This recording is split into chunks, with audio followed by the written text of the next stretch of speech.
Theirs was a story of second chances. They had gone to high school together, and they circled back later and established a relationship. He was just really, really friendly and sweet. She was just a beautiful person, inside out. They went from friends to lovers.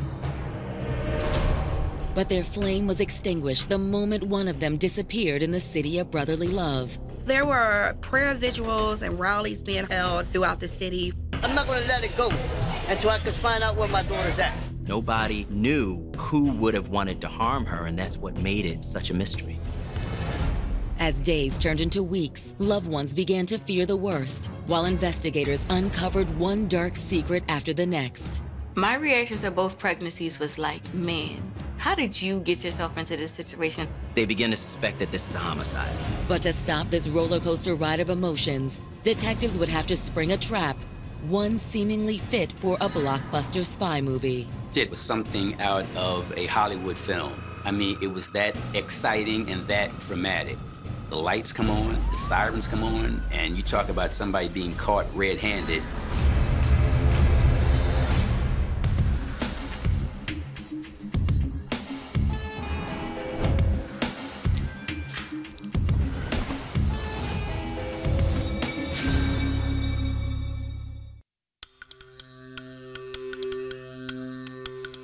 Monday, July 18th, 2005, West Philadelphia, Pennsylvania. It's 6 p.m., and workers at a local daycare are waiting on one last parent, pregnant 24-year-old Latoya Figueroa, to pick up her daughter, Aisha. Hi, Latoya. It's Shelly from Aisha's daycare. I was just calling to make sure that you're still gonna come pick her up today. She didn't pick up her daughter that night for daycare. Even at 6 months pregnant, just leaving her. No way. There's no way. It's not even in her physical being to be like that. Hi, is this Antoine Jenkins? She took pride in being a mom. Aisha's not been picked up yet today, and I can't get in touch with her mother. Do you think there's any way that you'd be able to come pick her up? If she couldn't pick her daughter up, she would have made arrangements for someone else to pick her up. Fortunately, her father was an emergency contact, so they contacted the father, and he picked his daughter up. He was really concerned. Toya, why didn't you show up? Aisha can spend the night with me, but give me a call when you can. Hours later, Antoine still hasn't heard from Latoya. She's also a no-show at the apartment she shares with her uncle. Everyone was worried because that is not her normal behavior. It's so not in her character. It's so not Latoya. Instantly, you're like, something's wrong. Something happened. Latoya's family tries desperately to reach her, but their calls go unanswered. So they start reaching out to her closest friends, including Latoya's current boyfriend, Stephen Poche. Hello? She was 5 or 6 months pregnant, and he was the father. I was calling to see if you'd heard from Latoya over the last few days. I seen her yesterday. We went to a doctor's appointment. What's up? She didn't come home, and she didn't pick up Aisha from daycare yesterday, and that's just not like her. What? Tell me what's going on. Stephen was extremely concerned about not only her welfare and well-being, but the well-being of this unborn child. Despite their best efforts to find Latoya, another day passes with no sign of her. On July 21st, her family files a missing persons report with the Philadelphia Police Department.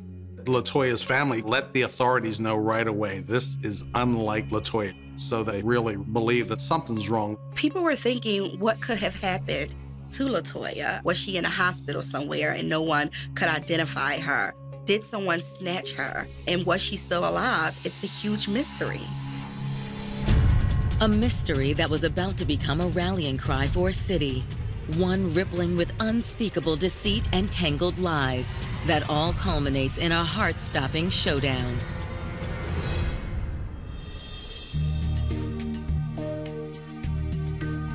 Born and raised in West Philadelphia, Latoya Figueroa was a little girl with a big heart. Latoya would give her shirt on her back for the next person to help them out, would truly look out for a person without even knowing them. Maybe this was because at the tender age of 4 years old, Latoya suffered a heartbreaking loss of her own. Her mother was murdered when she was very young. She managed to overcome that and was, by all accounts, well on her way to fulfilling her goals for her life. She was fortunate to have another family member step in and provide a mother role for her. In spite of all of her adversity, she put herself on a path to succeed, and she was determined that she wasn't going to let anything stop her. She was a hard worker. She had a dream of being a nurse. But her mother's death never stopped haunting LaToya. She felt like it was a curse that was going to come back and get her. She used to dream about it and how it would scare her. And I would just tell her, God has a greater plan for you, so don't give it any power. You can succeed, no matter your circumstances or the environment that you came from. By the time LaToya reached high school, she had blossomed into a bright and beautiful young woman. She's like 4'11", maybe 115 pounds, soaking wet, just little and petite. A beautiful person, inside, out. When she was just 16, LaToya fell head over heels for a classmate at West Philly High, Antoine Jenkins. Antoine and Toya, when they first got together, they were very young. They loved each other. They really, really did. A year later, LaToya became pregnant. Thrilled to become a mother, she and Antoine named their baby girl, Aisha.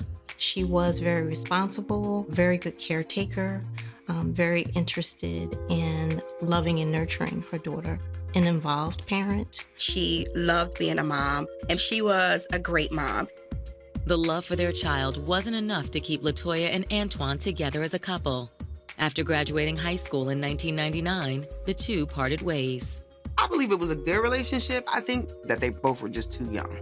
But the one thing that Antoine and LaToya agreed on, although they weren't together anymore, was to be the best parents possible for Aisha.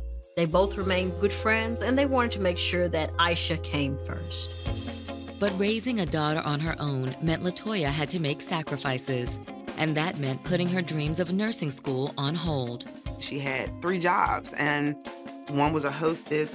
She worked at a marketing research firm. I mean, so driven, so determined to make sure that her daughter wanted for nothing.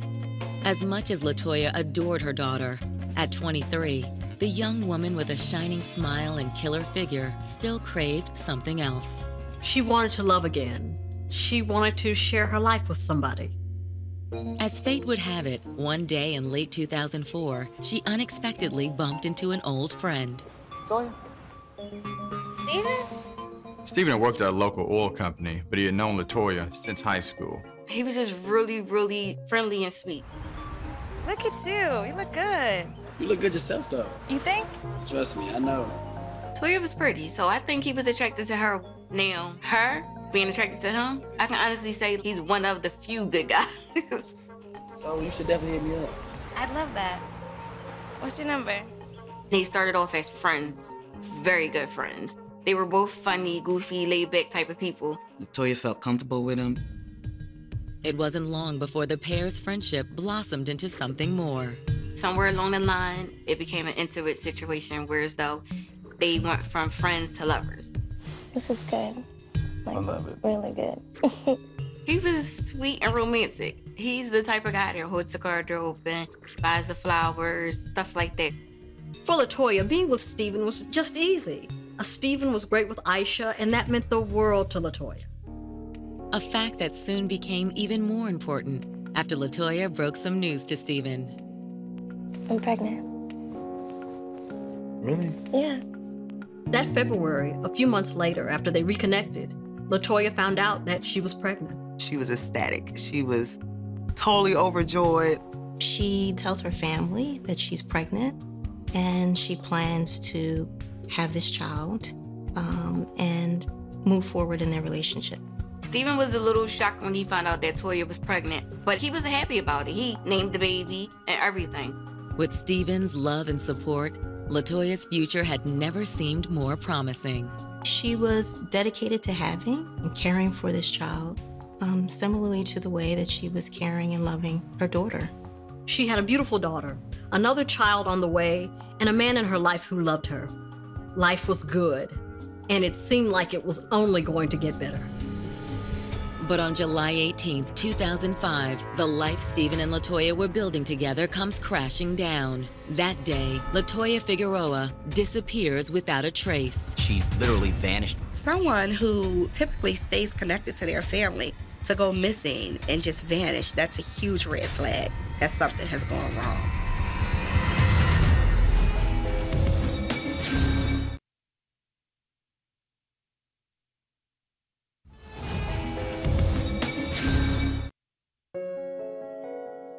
In July of 2005, LaToya Figueroa's life seemed blessed in so many ways. Already the proud mother of a 7-year-old daughter, LaToya was now 5 months pregnant with a second child, all thanks to a rekindled relationship with high school friend turned lover, Stephen Poche. They were friends first, and when they became lovers, I was just like, who really doesn't want to fall in love with a friend? We're like ecstatic. She was saying how now her daughter has a new sister coming along, and she was just very excited by every moment of her pregnancy. But on Monday, July 18th, after a routine prenatal visit, LaToya failed to pick up her daughter at daycare, triggering alarm bells for her family and friends. They were hoping for the best, but also thinking of the worst, trying to put whatever clues they had together, piece together some type of story or scenario for what could have happened. It's very atypical, right? A responsible parent, of course, is going to show up to pick up their child from daycare. It's a part of the routine, it's a part of the structure of the day. Now, 48 hours after LaToya's disappearance, her friends and family are doing everything they can to find her. They were placing pamphlets and brochures and pictures of her all around the city of Philadelphia. LaToya's father, Melvin Figueroa, stands on street corners begging the community to help find his little girl. Her father was talking about how hard it was for the family not knowing where LaToya was, and, you know, even worse, not being able to explain to her daughter where her mother was. And it was heartbreaking to see his plea. Meanwhile, Philadelphia police are ramping up their search efforts as well.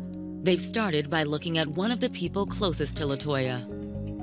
When you have a case like LaToya's, it was a natural instinct for the police officers to turn to Stephen Poche because he was the last person that was known to be with her. When was the last time you saw LaToya? The last time I saw LaToya was July 18th. Yeah, she had a prenatal appointment that morning, and she wanted me to go with her. Stephen Poche says that they went to a doctor's appointment, they went to get something to eat, they went to his apartment, she left, and he didn't see her again after that. How was she feeling? Was everything okay?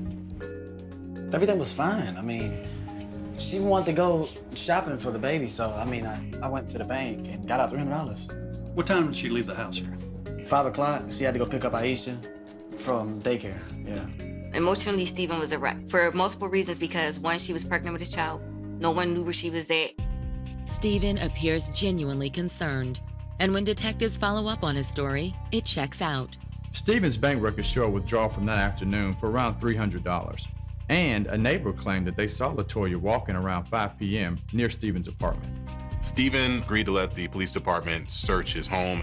There was no DNA, no hair, no blood, nothing to indicate that any foul play had happened at the house. But before detectives leave, Stephen drops a bombshell.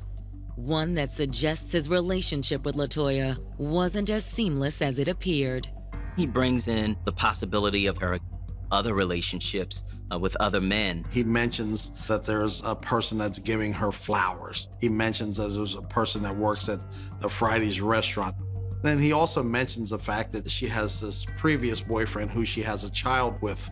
At the very end, he had also mentioned to police that gentleman that she said that she was scared of. Could one of these men be involved in LaToya's disappearance? Stephen isn't sure, but he claims LaToya might well have had beef with her ex, daughter Aisha's father, Antoine Jenkins. He mentioned to police that Antoine was spending more time with his new wife and her kids versus spending time with, you know, her daughter, and LaToya had a real problem with that. Just for some of the things Toya said herself, like she would have these fiery arguments with the father of her kid, and it was a time where he did like struck her. That's gonna make any police officer dig into what facts surround this relationship. If the allegations are true, detectives know they need to find Antoine immediately. It doesn't take them long to find Antoine because he was with LaToya's family, putting up flyers, talking to neighbors, seemingly doing everything in his power to help try to find her. My partner and I are investigating LaToya's disappearance, and we'd like to ask you a few questions if you don't mind. Investigators begin by asking Antoine about his relationship with LaToya. We know y'all have had some problems in the past, and that they might have been about your daughter. Is that true? Yes. LaToya, she's an amazing mom. She always wanted what was best for our daughter. Sure, we had the occasional fights, but it was never serious. Because of his sincerity, the police officers kind of ruled him out. He seems to be sincerely concerned about her welfare. After hitting another dead end, frustrated detectives are finding few leads. Police officers weren't able to find any activity in her bank accounts, any calls being made from her cell phone, or anything of that nature. When the police notice that there's no activity on a person's cell phone or bank account, that makes them believe one of two things: that the person has flushed himself with cash, or that the person is likely to be dead. However, LaToya's family refuses to give up hope. I remember seeing Natalie Holloway's case being updated on Today's Show, Good Morning America, and here you had a girl from West Philly, who was pregnant, and she went missing and nothing was being said about it. Her father really went out of his way to make sure that everybody in Philadelphia knew that this was a missing person and that there was something really wrong. Her father, Melvin Figueroa, a trooper. I mean, this gentleman would not let the story die. He began to pester the media. He pestered the police. He pestered everybody until the story was told. I got to stick by my daughter's side. I can't turn my back on her. To help drum up publicity, Melvin Figueroa calls in the help of a prominent local relative, his cousin, Philadelphia City Councilman Juan Ramos. The city, particularly our police department, is doing everything that they can. Ramos sets up a hotline, establishes a reward, and helps turn the search for LaToya into a citywide campaign. It took her uncle to really bring national attention to this, where it ended up going to America's Most Wanted. It began to get the national media attention that it deserved. The only thing we can do when someone is lost is go look for them, and that's all we're doing at this time in Franks. Well, it's supposed to be the city of brotherly love. If there's love out there, just please share it with us. That's all I have to say right now. I think any time that you hear about a young mother who was pregnant going missing, that it pulls your heartstrings. And you can imagine the distress that the family and friends are in these cases. It's important to act very quickly. The publicity pays off, and the city bonds with one common goal: to find LaToya Figueroa. Everyone's on board, the family's searching, the city gives supports. Everyone is doing everything they can to help find LaToya. Because the family got involved and it kept it in the media, the reward money went from $10,000 to $100,000. So therefore, that drew the attention to bring in more tips and more people got involved. Dozens more leads pour in, but unfortunately, none yield any credible evidence as to LaToya's whereabouts.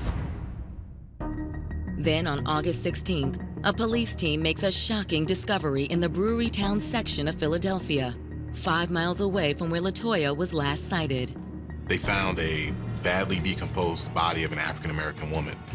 You're still hoping for the best, but in your inside, you're like, there's just no way. Your hopes is starting to be overshadowed by the doubts and, your fears.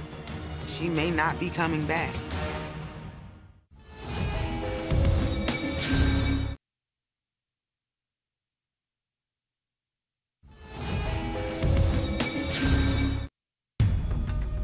It's been nearly a month since 24-year-old single mother LaToya Figueroa vanished from the streets of Philadelphia. 5 months pregnant with her second child, LaToya's plight has gripped the community and left her loved ones devastated. Very disturbing, very like a limbo type feeling. You really don't know how to feel. You're still hoping for the best. On August 16th, police find a badly decomposed female corpse 5 miles from the West Philly street where LaToya was last spotted, causing the hopes of the community to plummet. Everyone was terrified this could be LaToya. As soon as the family heard about the discovery, they rushed to the scene. After securing the crime scene perimeter, investigators take a look at their victim. All right, how long do you think it'll take to get an autopsy going? About 24 to 48 hours. 24, 48 hours. When the official report reaches investigators, the findings are conclusive. It was not LaToya because of the physical characteristics of this woman. Their Jane Doe had short hair, whereas LaToya's hair was long. And most importantly, the victim was obviously not 5 months pregnant. Although LaToya's friends and family breathe a sigh of relief when they hear the news, the fact remains. police are still no closer to finding LaToya. There's also some frustration in this case because there are really not a lot of physical clues. She just vanished. She didn't seem to have any enemies, and there was no reason anyone would want to hurt her. That is, until detectives come across a police report filed on April 28, 2005, 3 months prior to her disappearance. Investigators learned that she was a robbery victim in April and that she had been assaulted. LaToya Figueroa is coming home from work, and a woman approaches her from behind, throws her to the ground, kicks her in the stomach, takes her pocketbook, and then jumps in a car with a black male, and they drive away. According to the incident report, LaToya was over 2 months pregnant at the time. She was rushed to the ER, and thank goodness her and the baby were okay. At the time, it was thought to be an unrelated robbery attempt, but in retrospect, police started to wonder if this woman could have possibly been connected somehow to Miss Figueroa's disappearance. While detectives try to ascertain the identity of LaToya's two assailants, authorities in Philadelphia are beginning to suspect the worst. LaToya still isn't found, and so at that point, the worst is assumed. She was responsible, she was dependable, didn't seem like the type of individual that would just take off and not notify her family or friends of her whereabouts, particularly when her child would be left alone without provision. The police begin to suspect that this is a homicide, and they begin to investigate it as that. The only problem is they don't have a body. But handing the case over to the homicide unit could be the kickstarter this investigation needs.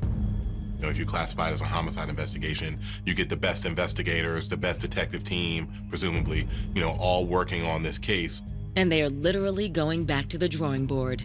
Seasoned detectives had been assigned to the case, and they were going to start questioning people again according to the timeline that they had put together of LaToya from, you know, the time she went missing to what she had started out doing that day. However, this change of guard could also mean the state is already planning for a courtroom in case they do catch her killer. At this point in the investigation, there's no risk of running out of time to prosecute the case, so it's really a situation where you can start putting together your case for a homicide. For the new team of investigators, that means leaving no stone unturned.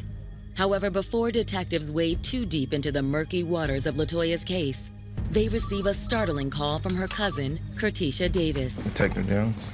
The subject matter, Stephen Poche. The police receive a tip that there's another woman that Stephen Poche was dealing with. She was like a high school sweetheart of his. Yeah, he was head over heels for her. But that's not all. She was pregnant at the same time as Miss Figueroa. According to Kertisha, the other woman's name is Lena Thompson. They were always friends. It'd be an off and on thing with them. With him and Lena, it was like they just stopped for a few, took this long break. And then it was like, oh, well, I'm talking back to her. Kertisha says that even before Lena or LaToya became pregnant, there was no love lost between the two women. Lena, you need to leave. I've been telling you about talking to her. Lena, you need to leave. What are you doing here? Lena, you need to leave. I told you about talking to her. I told you this was my man. We've talked about this. Get out of here. You get out of here. Get your car and keep going. Anybody that knew him knew who Lena was. They did not like each other. They had words, and it wasn't good words. How many times I have to tell you, Stephen? I don't want you dealing with her. I don't want you dealing with her. Stephen, though, apparently navigated between the two women with the smooth composure of a diplomat.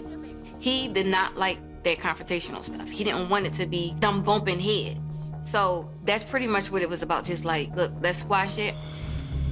That plan worked until Lena and LaToya each came to Stephen with their own surprise announcements. Stephen was shocked when he found out that both girls were pregnant. Detectives pressed Kertisha for more details on this shocking new lead. It wasn't like he was trying to get both girls pregnant at the same time. And I know that sounds crazy because it's like, use a condom. However, he loved both girls. He just didn't want to like hurt them. So here he is trying to juggle these two pregnancies, and everybody's like, wow, this really changes the focus of the case. Namely, it means police have a potential new suspect in LaToya's disappearance. The fact he had this other woman pregnant, you know, is she upset that Stephen has two people pregnant at the same time? You know, could she be, you know, a possible doer in this crime? Not to mention how this revelation paints the man at the center of this torrid love triangle in an entirely different light. That raises red flags. You also have another girl pregnant. That's not good. That's going to make any detective suspicious. I mean, as a man, and as the fact that you're gonna have to take care of these 2 kids, what does that mean for him financially? Is he able to do it? Does he want to do it? Is he committed to doing that? But before investigators sit down with Stephen Poche a second time, they first want to talk to the other woman vying for his affections. And what she's about to say would quash any doubts as to who was the victor in this jilted game of hearts. The situation was a ticking time bomb. It was about to explode, and someone was going to get hurt in the fallout.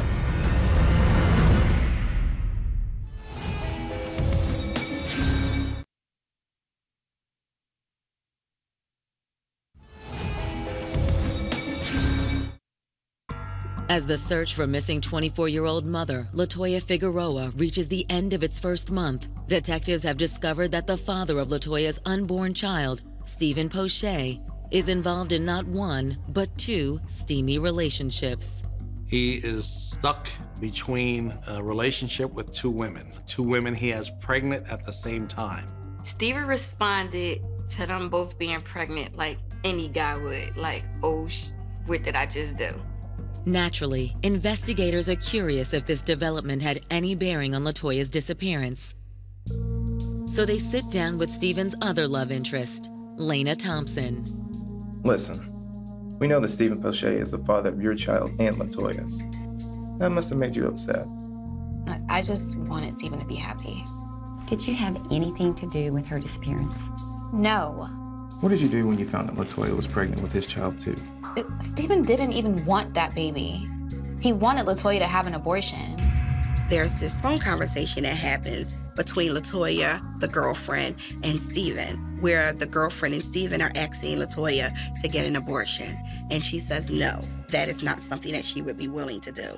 And so for Stephen, I could imagine that he was feeling like he was losing control. Police know that when a situation like this one spirals out of control, bad things can happen.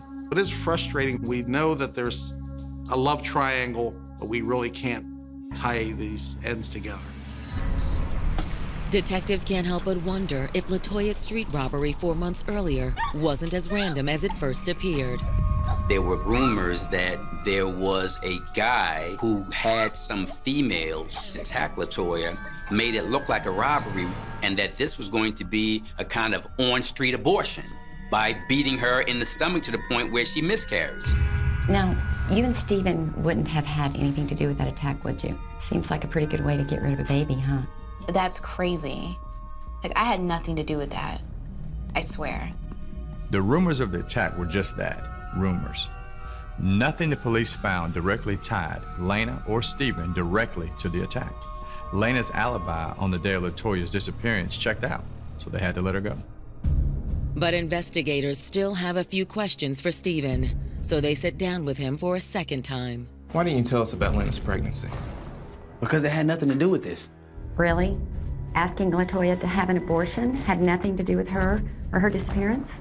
I didn't ask her to have an abortion. Who said that? She disappears all the time. She does this thing all the time.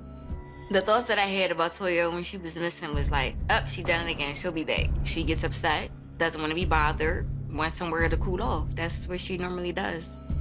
That's what she did when she got mad. She shut everybody out, and I don't know if she would like leave town or whatever the situation may be, but she was shut down, and she was just like not want to be bothered with anybody. However, those who know LaToya best say that she would never do anything of the kind. I never thought that LaToya had taken off. Her whole life was her daughter. So to believe that she would just leave her like that, never. There's something about his mannerisms, his gestures, the story he's telling. The police officers are suspicious. And detectives aren't the only ones who have become suspicious about Stephen's story in the month following LaToya's disappearance. We just feel as though he knows something because he was the last person to see her. LaToya's family really believed he had something to do with her disappearance. They just couldn't prove it. He told the uncle one thing, he told her aunt another thing. So immediately it was like, okay, you're lying, you have something to hide. Through it all, Stephen continues to proclaim his innocence. I didn't murder anybody. Why are you not listening to me? Emotionally, Steven was a wreck. He was like, yo, why are her family members and stuff blaming me? Not only was he being blamed, but he was being targeted. But without any physical evidence linking Poche to LaToya's disappearance, there's nothing anyone can do. Okay, so do you have anything on me?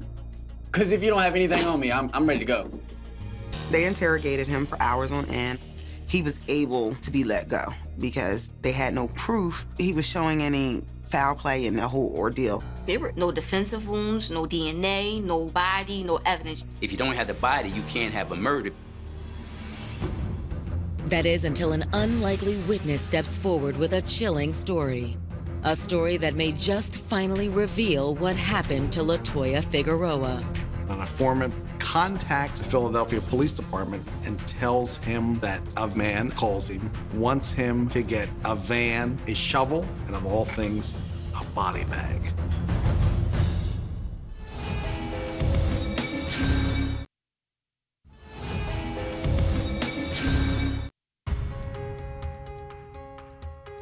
Four weeks after LaToya Figueroa mysteriously disappeared, the Philadelphia Police Department receives a shocking call that will change the course of this investigation. The Philadelphia Police Department receives a tip from a concerned citizen that an individual that he knew had contacted him about getting his hands on a body bag.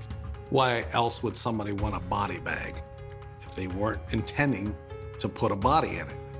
According to the tipster, William Mason, he believes the body could be that of LaToya. Obviously, that got the attention of the detectives right away, and so too did the identity of Mason's friend. It was Steven Poche. Steven Poche had contacted him about getting his hands on a truck, a body bag, shovels, and was interested in hiding or burying a body. However, investigators are initially suspicious. For starters, William Mason has a criminal record. Not only did Mason have a record, but police had already searched Poche's home, and there was no evidence to indicate that a crime had taken place there. Even while they're feeling skeptical about the tip, there's a sense of desperation because at this point, LaToya's been missing for a month. They were running out of any other credible leads. But there's still one thing missing from William Mason's story: a body. So investigators hatch a plan of their own. They have the informant contact Steven Poche to let him know that he got the items that he wanted them to get. The cops say, okay, well, I'll tell you what, we'll give you a van, we'll give you some stuff, and we'll send you down there with him. The police were going to set a trap. They're going to follow this informant, and they're going to trap them.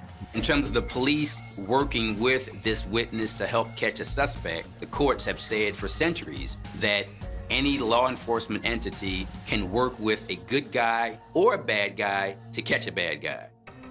On the night of August 19, 2005, Mason arranges to meet Steven at a vacant lot in Chester, Pennsylvania, 15 miles southwest of Philadelphia. Hey man, what took so long? Chester is like a rural area outside of Philadelphia. If you're going to hide a body or dump a body, you'd be more inclined to do it in Chester County, thinking that no one would ever find it. He's in his vehicle.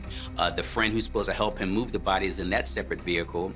But little does Steven know that friend has some type of GPS connection to the police. So they're following Steven and the friend.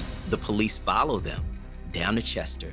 They see Steven Poche go into this field on 4th Street, go through a hole in the fence.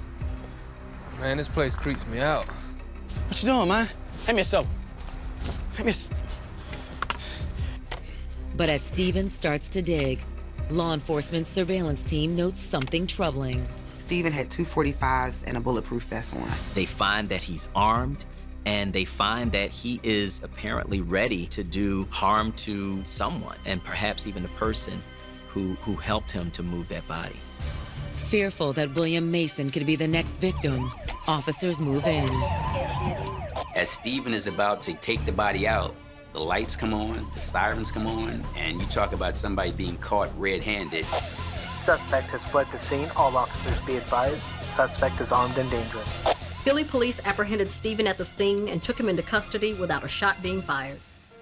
With Steven Poche now safely in custody, a team of officers searches the surrounding area and soon finds what's left of LaToya's remains. When they found her body, it was badly decomposed, but then she has these tattoos on her back, and they're able to identify her. And then they find these fetal bones with the body, just heartbreaking.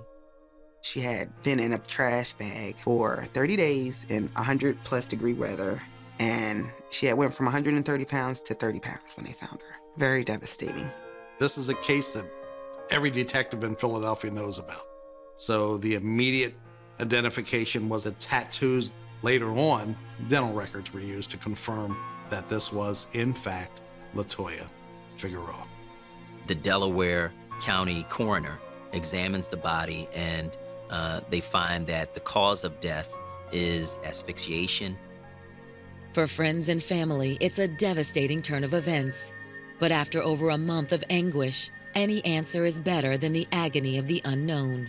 Probably one of the hardest things that a police officer has to do is to tell a loved one that they have discovered, found that the person that they've been looking for all this time is in fact dead.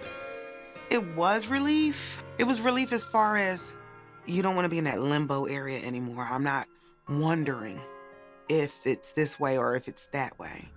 But if Stephen Poche hadn't panicked and led police to the body, there's a good chance he may have never been caught. There was no evidence in his home that there was a struggle or if that she was there. He cleaned up behind himself pretty well. Nevertheless, Stephen did make the mistake of trying to move LaToya's body. And when he's taken into custody, he makes a shocking confession. It was all an accident. I didn't mean to kill her. Stephen is arrested and gives a statement to the detectives that he killed her, that it was an accident in response to a fight that they were having. Stephen puts this all on LaToya. He claims that during an argument over the other girlfriend and the fact that she's pregnant, that LaToya gets agitated and attacks him. And he trying to restrain her. Poche says that she's hitting him, and he grabs her by the neck in order to get her to stop hitting him, that he just held on too long. And that once she stopped him moving after that, he just panicked. Oh my gosh, baby. Baby, are you okay? Babe, wake up, please. Regardless of Stephen's story, that evening, detectives charge him with LaToya's murder and the death of their unborn child, a charge that potentially carries the death penalty in the state of Pennsylvania. I don't really believe in hate per se, but hate would definitely be a close word to explaining how I felt. To dip him in boiling hot water, that would be too easy for him. But will the city of brotherly love feel the same way after they hear Stephen's story play out in the courtroom? It's a question everyone's about to find out. We have a situation where Stephen Poche didn't shoot LaToya Figueroa, didn't stab her, choked her to death, but that's manslaughter, not murder.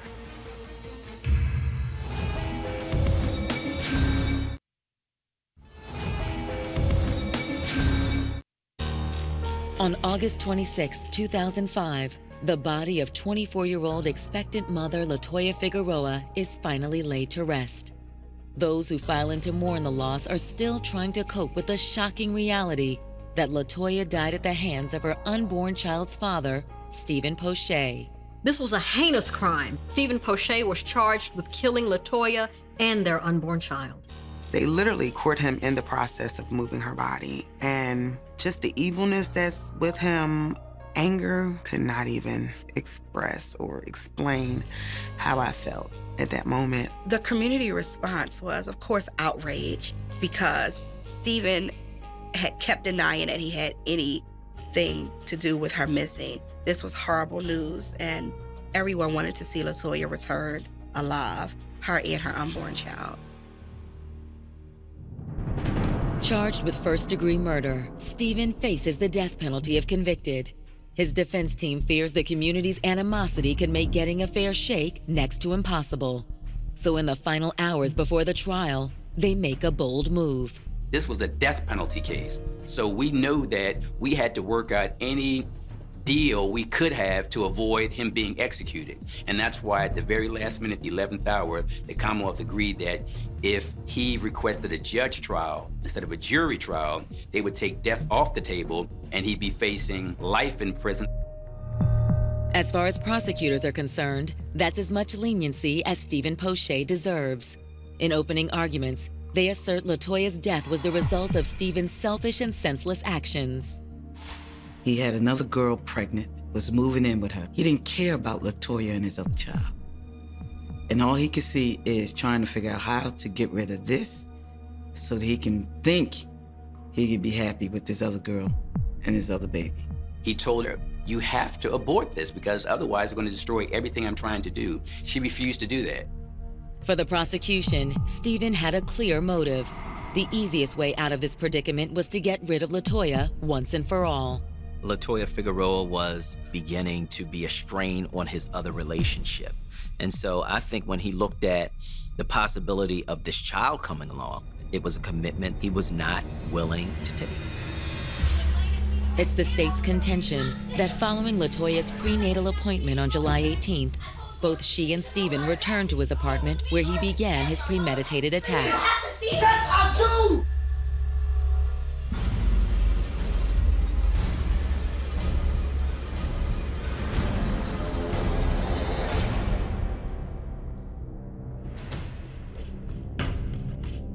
Following the murder, he cleaned up the scene. He wrapped LaToya's body in plastic bags and dumped her in a vacant lot in Chester, Pennsylvania. And he did everything he could to make it look like he had nothing to do with the crime.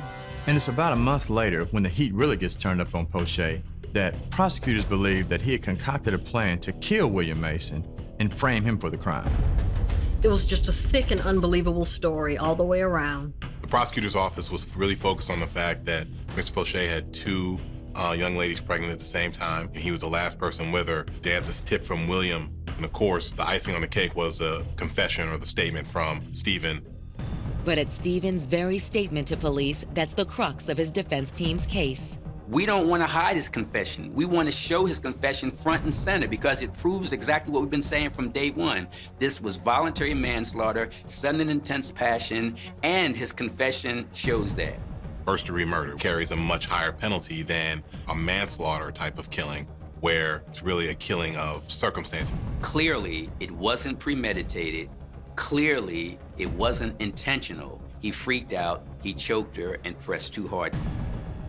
It's an assertion that many courtroom observers find hard to believe. A person is going to be reacting, right? They're going to be flailing. Their face is going to probably be changing color. It's hard to accidentally choke somebody to death. Was LaToya's death an accident or murder? Unlike most trials, the answer to that question is solely up to the presiding judge to decide. On October 17, 2006, after 7 days of testimony, he hands down his verdict. The judge found Stephen guilty of 2 counts of first-degree murder, 1 for LaToya Figueroa and 1 for her unborn child. At the end of this, satisfaction was felt by the entire Philadelphia community. The outcome of the case basically gives closure to the family, to the city, to those who were concerned about this missing young woman. The city can move on, the family can move on and begin healing. Stephen Poche is sentenced to life in prison without the possibility of parole. But for LaToya's devastated friends and family, the sentencing is no substitute for their loss or the grief they still feel because of one man's self-serving actions. For a person to be so selfish and so senseless, you know, to rob us of her, you know, rob us of her beauty, of her presence. You know, at the end of the day, God is the judge, and he's judging him. He's going to judge him. He's got to answer for what he's done. I think that the murder of LaToya Figueroa by Stephen Poche could have been prevented if he would have just taken some time to think about what he was doing, to think about the possible consequences of killing this woman, as opposed to the consequences of having to be financially responsible for this woman and for that child. I don't think he thought about that before he acted. And if he had, maybe LaToya Figueroa and that child would still be alive. This case involving Stephen Poche and LaToya Figueroa, a tragedy all around. Stephen Poche is still alive. His family can come to see him anytime they want in jail. But LaToya Figueroa, the family, the best thing that they can do is to go to the cemetery. So although it's a tragedy all around, it's by leaps and bounds much more of a tragedy for the family of LaToya Figueroa.